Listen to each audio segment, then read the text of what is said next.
Okay, here we go. 6 hours of Spa-Francorchamps. We are ready to get this race underway.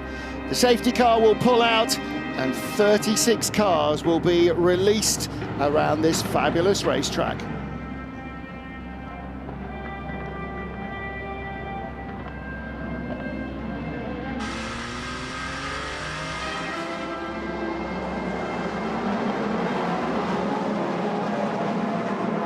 We go green at Spa. The pole sitter leads down into the first corner, the red Ferrari of Niklas Nielsen. And there is no contact in La Source, but one of the Toyotas being jumped by the first of the Aston Martins. A bunch of 4 cars side by side. That's the 20 BMW and both Penske Porsche Motorsport cars. It is Ferrari 1, 2, 3 as they hop the curbs at Rédillon. And then the 15 BMW, look at the Cadillac, number 12. A bit of touch there, contact between the yellow 83 Ferrari and number 51 who goes round the outside. Brilliant stuff by Antonio Giovinazzi. It's James Collado in the 51 car, yeah, moving ahead of Phil Hansen. Hansen just being perhaps a fraction cautious, and trouble for the number 5 Penske Porsche car up at Les Combes. Clearly a little bit of contact in that 4-car melee going into the braking area. So that was an important pass there for Collado.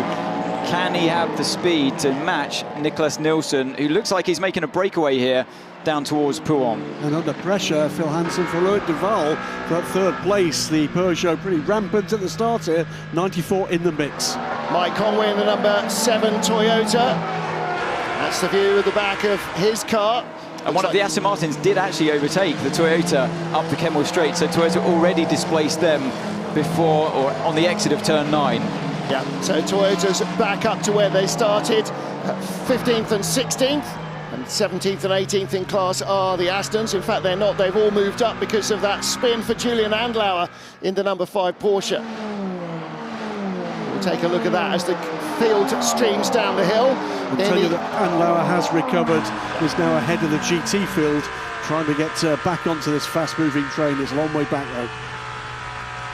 Alex Riberas with full tanks and that big V12 behind him, having to just breathe off the throttle as they come through the hill. There is our leader in LMGT3. It is still the red car of Arnaud Robin, the Lexus, and the Mustang 2nd and 3rd. Bernardo Souza ahead of the similar car of Stefano Gattuso. That means that the Aston Martin number 10 has dropped back in this early running. Both the Mustangs moving forward as the 10 drops back into this pack. Yeah, the number 10 Aston Martin is the one with the green nose highlights. Looking back at the 2 orange and black McLarens, they are down. United Auto Sports cars 14th and 15th. Behind them is Ben Keating in the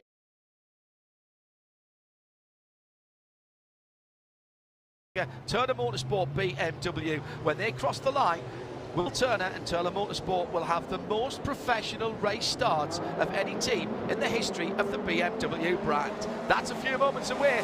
They'll go green in a moment as we go green at the front of the field, and the 2 Cadillacs streak away down towards the first corner, and they're still too wide. Nobody breaking ranks there, and Turner Motorsport have started their 557th race. They become the team with the most race starts for BMW in history, as at the front of the field Sebastian Bourdais has converted from pole position in 3rd. Philippe Eng looking pretty racy there, and the 2 Porsches battling between themselves as well as they go through turn 5 to climb the hill for the first time. Nice clean start there, John, but Sebastian Bourdais, he was having to work rather harder than he would have liked to keep Pipo Derani behind him. Just manages to do so, but Derani, they're still weaving around as they go up the Bobby Rahal straightaway up towards the corkscrew, trying to get some proper heat into those Michelin tyres.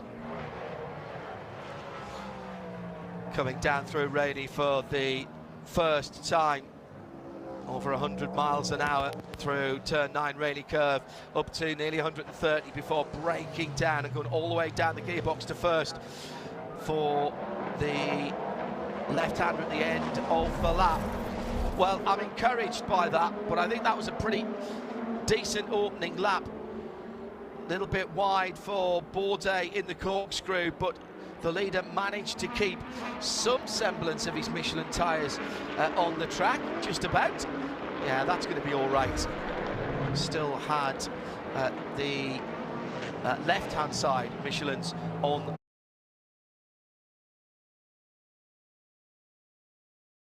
Racing the second they leave that restart zone. So if you do see somebody before they get to the start-finish line changing lanes and racing right away, that happens because that's the new rule here at Indy. That's right. Let's see it happen right now. Here they come into the start zone from Indy. We're racing on the road course.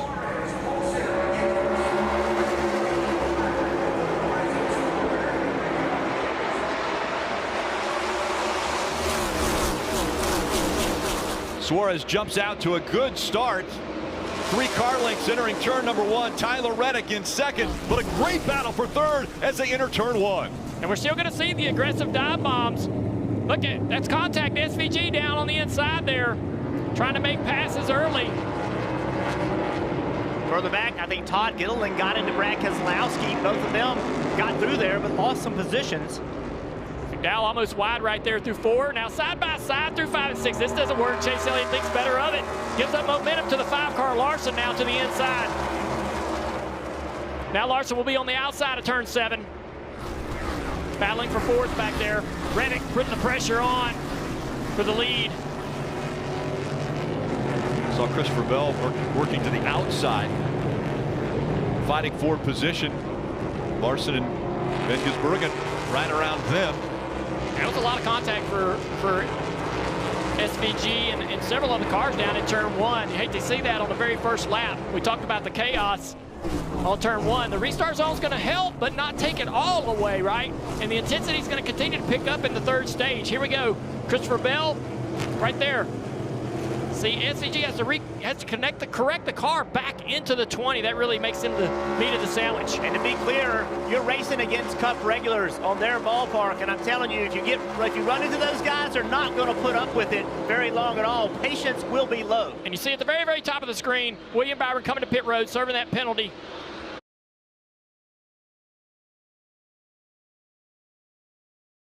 Who was a famed driver, is on the pit box talking to you, and you're leading an IndyCar field to green on home soil. That's the situation for Colton Herta in the Gainbridge Honda as the field pack up through turn 11, side by side, ready to go. The Acura Grand Prix of Long Beach 2022. Get ready. And Colton Herta wastes no time, drops the hammer, and just dumps Newgarden. And look at Palou fighting for position. What does Newgarden do here in the brake zone? Rosenquist trying to decide which way to go. Almost 3 wide from Alexander Rossi. 2 by 2 through turn 1. So far, so good as they head into the fountain. Rosenquist in that blue and orange, that papaya McLaren machine did really well to fend off Alexander Rossi, who was forceful. So Herta, then Newgarden, Palou, Rosenquist, Rossi, Marcus Ericsson, and Romain Grosjean. All good starts. And Joseph Newgarden in that white and black Hitachi car must be thinking, oh no, Colton Herta already getting away. Further back, Newgarden's teammates with McLaughlin and Will Power, black and red Team Penske cars, but Palou on the back of Newgarden. But that gap, James, already opening up. I mean, Herta unstoppable at Long Beach this weekend. Just an incredible first lap pace from Colton Herta. I was talking to some of these drivers as we see some action down into turn 9. Scott Dixon looking at Rinus VeeKay. Some of the drivers saying this new sealant a little trickier when the tires are cold, but once it's up to speed, we've got that grip. But so far, so good on this first lap. Everyone's playing nice. Though statistically speaking, 7 out of the last 9 races have had a yellow in the first 10 laps. So hang on. Climb on board, Graham Rahal. They're running 13th at the moment in that Quartz engine oil machine. Look at Rossi in the pink and blue. The Auto Nation Napa Auto Parts Honda for Andretti Autosport. As Townsend said in the pre-race show,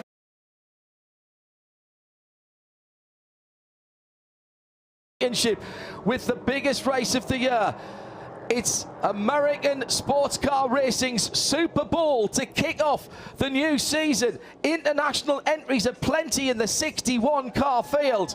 The Daytona 24 hours. The classic Rolex 24 at Daytona is back to its absolute best, and we're green and racing for 2022. Big jump from the pole sitter, Philippe Albuquerque. Tristan Vautier trying to get back to him now. Split start. So here come the GTs with the Lamborghini down on the inside. The bright yellow Huracan gets a decent start. The plaid Porsche coming over the top. Might be a challenge for the lead here by Mathieu Jaminet. He's got position. Very cold Michelin tyres, and look what's going on behind in the GT category, and at the front of the prototype field. It's getting feisty early as they go through the kink down towards the Western Horseshoe for the first time, and the pole sitter has been usurped through into the lead. The second place car on the grid, Tristan Vautier and Kamui Kobayashi, motors past the pole sitter into second. Pole sitter has not even lasted to the end of the infield section before it's down to third position for Philippe Albuquerque. I think that's a factor of the tyres and the temperature here, because the Cadillac has got that big weighty engine on the rear tyres, and it's always good off the corners, the Cadillac, and that is the same in slippery conditions as well, which we've got right now. So the Cadillac's taking full advantage of that. It is Tristan Vautier who leads, Kamui Kobayashi in second position, and Philippe Albuquerque already down to the third spot. At IMSA Radio, if you'd like to get in touch with us, sound and vision, imsaradio.com. Around the world on RS2, the home of IMSA Radio. And here in the US, it's Sirius XM 202. Hello to all of our safety crews who are tuned in on the Sirius XM system. I genuinely hope we don't have to talk about you and you have a very boring next 24 hours, ladies and gentlemen. Best in the business, looking great again for 2022. Opening lap of the race will be led by Tristan Vautier. Has been, he's gone through. So it's Cadillac number 5. Big drafting.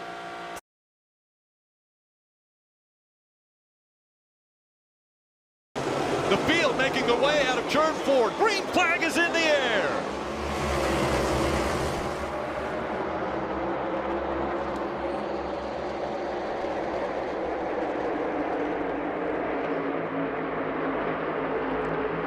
The field fans out from the start, but then funnels right back down into turn 1 and turn 2. Still 3 wide, back for position. We've seen a lot of the cars go across the apron on the front straightaway. They have not done it, avoided it. Try not to upset or damage the bottom of the cars. How much will they do that today? All right, there they go right there. Trying that apron, just shortcutting the dog leg. Just trying to make it a shorter route to turn 1.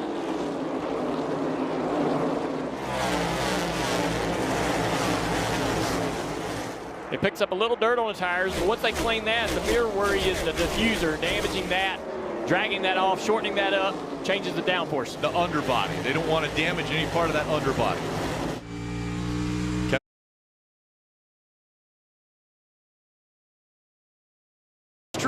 Making day in NASCAR. Van Gisbergen and Preece up front. As they come off of turn 15, we are green in Mexico City. We'll see how aggressive these guys want to be on the entry to turn 1, the braking zone.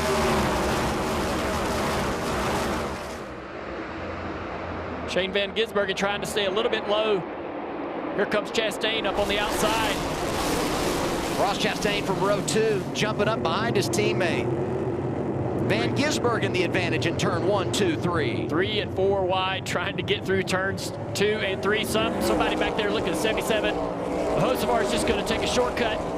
Why am I not surprised? Hocevar was the first one off track today. We know he's going to get after it, and he's not afraid of contact. We thought turn 1 would be a very difficult braking zone. Turn 4 has been a big surprise this weekend. All the drivers in there cleanly. We've seen a lot of tire smoke, a lot of lockup, more than ever before in any other practice at a road course. So you can't flat spot the tires today. That will make your stints very difficult if you do that. So far, everybody's clear through all the S's and off into turn 11.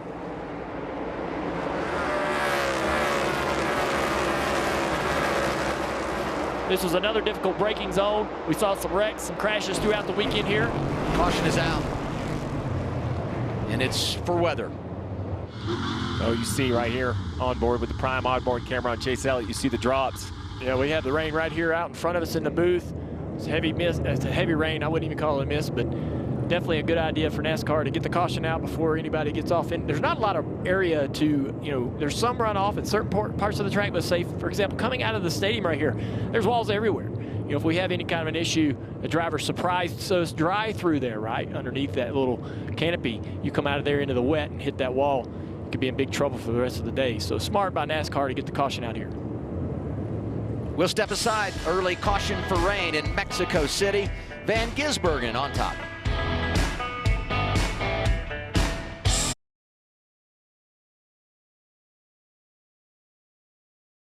Is set to 4 o'clock Central European summertime.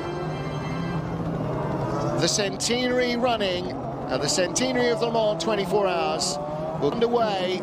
LeBron James waves the tricolor and we are racing. Ferrari locked out the front row of the grid. Will they still be in front in 24 hours time? The Toyota number 8 sweeping around the outside, looking for second place. Lock up from the Porsche, the 75 car. There's contact with the Toyota. They both survive. Peugeot and Cadillac both take to the runoff area. There was contact. It's a Ferrari 1-2, 50 ahead of 51. The number 8 Toyota in third, and the number 7 Toyota up to fourth place, ahead of the 75 Porsche. That's the car you can see right behind. Then the blue nose, that's the number 2 Cadillac. The second Porsche is next up behind him. And then we get into the first of the Peugeots, the 93 car, with that distinctive, it hasn't lost its rear wing. That's the way it's supposed to look. So the race start will be investigated by the stewards. They get into the wet now as they come off Tertre Rouge onto the first part of the Mulsanne Straight. And Anthony Davidson, this is where the potential danger is. It is very wet here. They are on slick tyres. Well, we saw what happened into the first chicane. Let's see into this one. It is treacherous, like you say, Martin, and already the 75 going wide again. I think that's the same car, Felipe Nasser, that ran into the side, the left rear of one of the Toyotas, and cars going off the track, left, right, centre here. Yeah, the 4 the 63 take to the infield. Oh, into the barrier there. It's the 311 into the barrier on the exit of the first chicane. That's the Action Express Cadillac. And he is right in the middle of the field. He's got no steering, or he's got no bodywork. He has low left front corner. Now he's going to try and drag that back to the pits. Jack Aitken. One chicane in, Jack Aitken caught out and in the barriers. He will try and drag that back to the pits, because who knows what else might happen in this race. Well, we called it even before the start of the race that first chicane was going to be a little bit treacherous, and on the exit, just losing at that 3-1 mark. What do you spot, Martin? We need to see what happened to the 51 Ferrari. That's gone from second to fourth. He's been jumped by the 2 Toyotas. Nick Nielsen still leads in the 50 car, but Toyota number 8 in second. Sebastian Buemi, teammate Mike Conway in the other red and white Toyota. That's in third place. There's the 51 Ferrari in fourth. And there is Jack Aitken, the British Korean driver, trying to drag the car back to Action Express. All sorts of body bits will be required, but it's going to have to go back into the garage and have a new front end put on that car. Look how racy the Toyotas are looking at the start of this. Yeah. Right up behind the car 50 now, and breezing by into Indianapolis. That's a surprise. Yeah, car number 8. Huge attack from Sebastian Buemi. There's his teammate Brendan Hartley and the rest of the garage applauding as Toyota retake the lead, or take the lead for the first time. It is Nick Nielsen in the number 50 car for Ferrari, who's now in second place. So a lead change already halfway round lap 1 of this race. Yeah, as we were focusing, of course, on the incident for Jack Aitken coming out the first chicane, it was the Toyota squaring up to the first of the 2 Ferraris coming into the second chicane. That's where the first move made. We've just seen the second, and that's early Toyota pulling away. Now, Ferrari has been very quick in race trim, in free practice. It was very quick as well in qualifying trim, in qualifying. So, what has changed here? Is it the conditions? Is it something about the attitude of the Toyota drivers? I'm going to take this by the scruff of the neck on lap 1 and drag it out to the finish in 24 hours. There's a long way to go, a lot of racing. The safety car is out, and that's possibly not because of the slow-moving Action Express Caddy, but the debris field that he left behind at the first chicane. And potential damage to the barrier as well, which Correct. needs to bunch the cars up to allow a big enough gap for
it starts. Scott, here we go. Boy, aggressive on the first lap. It's amazing what the drivers are doing. We even saw cars right down to the white line, almost on the grass.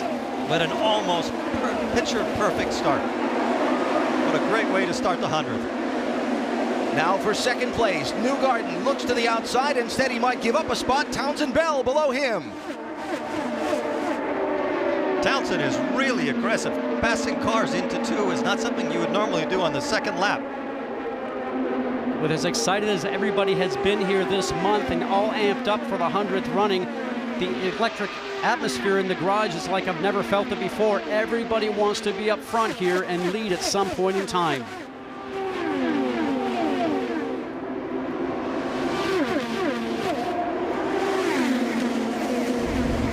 Alex Tagliani had a close call a minute ago, 35. Oh, just touching the car in front, and the 35 car of Tagliani.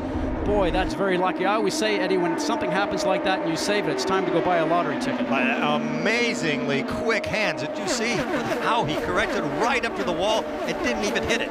Yeah, and that's at 200 miles an hour. So Hinch drafted back by Hunter Ray for the lead. So James Hinchcliffe back out in front. I expect to see a lot of that. It's going to be very difficult to hold the lead today. These cars are all so close. Not only are they close, but the aerodynamic draft, and back to those hot weather conditions John was talking about, the amount of downforce as Hunter Ray looks back for the lead that they're having to run makes holding the lead difficult, and it's going to make decisions for these drivers late in the race on where to position yourself really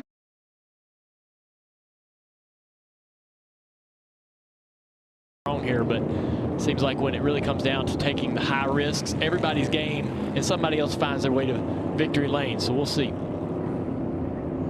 The champ, Joey Logano, starts on the pole. Next to him, Josh Berry. It's race day in the ATL. NASCAR on TNT is back. We're glad you're with us on this Saturday night. Here we go.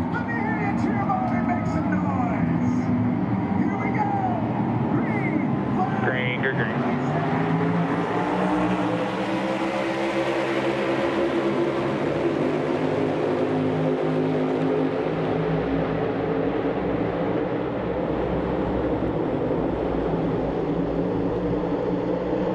Joe Logano getting some great help to get clear from his teammate. He's going to jump in front of Josh Berry on that outside line.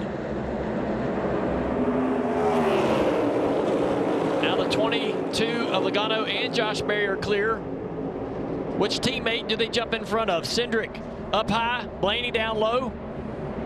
It seems simple, but that was a perfect example of why Logano's so good. Instantly, he knows it's about what's happening behind. He picks up that push, and now easily controls the race. Look at that orange number 6 outside lane. That was Brad Keselowski trying to make a move, jump up inside the top 5. There he is looking for 4th alongside Blaney. Haley squeezed in the middle back there. These straightaways are pretty wide, corners narrow. The straightaways invite you to get in a spot you shouldn't be when you get to the end of the front stretch, especially here, the end of the dogleg.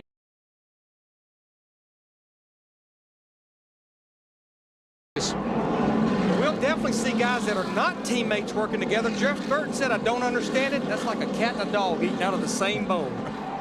Get ready for 188 laps of Hold Your Breath. Of all the races we go to, this one right here, coming down to get to green, your heart is pounding. Your hands are sweaty. You're watching for that green flag to come out. Boogity, boogity, boogity! This is Talladega, boys! Let's go racing!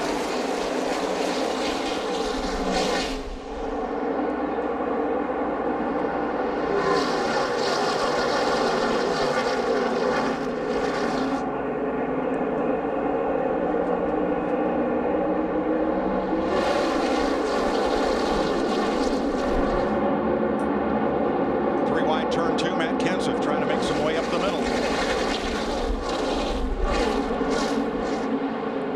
Boyer in the center. We saw Jamie McMurray in the 1 car, just like at the start of the Daytona 500, dropped back, waiting on his teammate, Juan Pablo Montoya in the 42. That is a teammate when you're back up to pick up your teammate to go racing. Which Hendrick Carr will lead the first lap at Talladega. Gordon on the inside, Johnson on the outside, Gordon by 2 feet.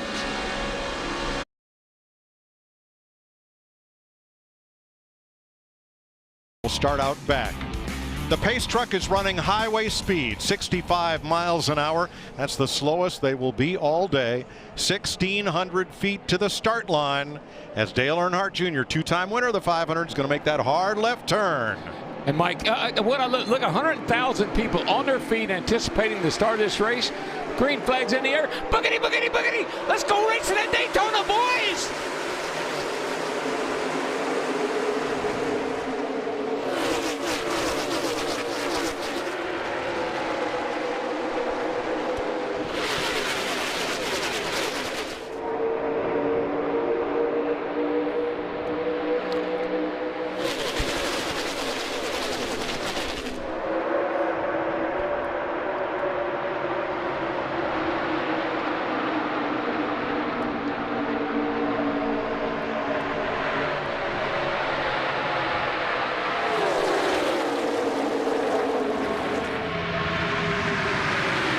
Speeds building toward 200 miles per hour. Pole sitter Byron got an edge, slipped up in front of his teammate Alex Bowman, and 2 Chevrolets will lead them to complete lap 1. Yeah, Mike, right now is when you know, after a couple of laps, 2 or 3 laps, tire pressure build up a little bit, you'll know what kind of car you got and what kind of shape you're in for this race. I was waiting to see that green flag and see how coordinated these teammates were. We saw William Byron do a great job getting in front of his teammate Alex Bowman on that outside lane, which has been preferred this week, as well as those Ford teammates, except for Ricky Stenhouse Jr. getting left out to form that outside lane. But I'm impressed with this inside lane, how it's holding on. Oh, I think this inside lane will work good today. I think they'll be up there. William Byron led 12 laps here in the July race. 2 Chevys in front of those 3 Fords with the pointers in. And Ricky Stenhouse trying to make it happen on the inside. He's got Matt DiBenedetto right behind him in a